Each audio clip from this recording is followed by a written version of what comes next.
আজকে এই গাড়িটা চুরি করতেই হবে। দাদুর লাঠি দিয়ে গাড়িটাকে বাড়ি মেরে অন্য গাড়ি করে ফেললাম। আরে বাবা, এ তো অন্য গাড়ি হয়ে গেল। আরে আমার গাড়িটা এখান থেকে কোথায় গেল রে? আর কি সর্বনাশ হয়ে গেল! আরে এটা দেখি তো, তো আমার গাড়ি কিনা। এই পুলিশ স্টেশনে ফোন করি। দাঁড়াও দাঁড়াও, তোমাকে পুলিশ স্টেশনে ধরিয়ে দিতে হবে, তুমি খুব বাড়িয়েছো। আমি বলছি এখানেই কারেন্ট ছিল। হ্যাঁ, আমার গাড়িটা এখানেই ছিল, কি করে অন্য গাড়ি হয়ে গেল তুমিই জানো। দাঁড়াও দাঁড়াও, পুলিশ বাবুকে ডাকছি। আরে এই তো পুলিশ বাবু চলে যাচ্ছে। আরে দাঁড়াও দাঁড়াও পুলিশ বাবু, তুমি দাঁড়াও, কি হয়েছে বলো। আরে দেখুন না, আমার গাড়িটা চুরি হয়ে গিয়েছে। কই কই, তোমার গাড়ি কোথায়? আরে এটা আমার গাড়ি ছিল, কিন্তু এটা এ বন্ধুটা চুরি করে নিয়েছে। বন্ধু বলছে এটা আমার গাড়ি।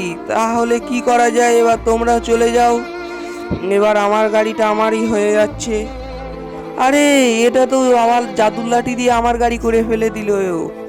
আরে বাবা, আরে এটা কি হয়েছে? আরে আরে, আমাকে